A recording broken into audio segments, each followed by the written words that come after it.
Баршаңызға сәлем, сіздермен Алуа. Бүгін винегрет салатын дайындайтын боламыз.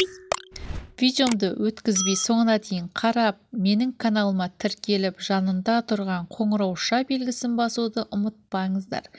Винегрет салатын дайындау үшін қызылша мен картопымызды жақсылап жуып асып аламыз. Піскен қызылша мен картопымызды видеодағыдай дәл төртбұрышты етіп тураймыз. Қыздар, осы кезде кеңес айта кетейін сіздерге.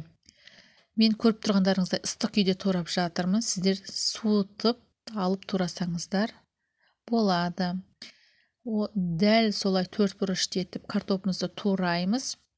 Ыстық күйде көріп тұрғандарыңыздай сәл сынып кетіп жатыр, ештеңе етпейді. Бәрін бір ыдысқа жинаймыз. Тұздалған қияр қоссаңыздар болады. Мен бұл салатқа тұздалған қияр қоспадым. Жаңғақ қосып жатады. Жаңғақ қоссаңыздар да болады. Қалауларыңыз. Пиязды дәл төртбұрышты етіп тураймыз. Жарты басын. Осы кезде тұздалған капуста қосамыз. Тұздалған капустамызды қосып, және бұршағымызды қосамыз. Қыздар, осы кезде 2-3 қасық суынан қоссаңыздар, дәмі ерекше дәмді болады.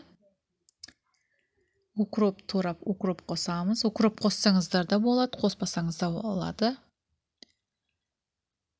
Свет қандай әдемі болды. Бір қасық, үлкен қасықпен майонез, қара бұрыш, оливковое масло қосамыз, жақсылап араластырамыз.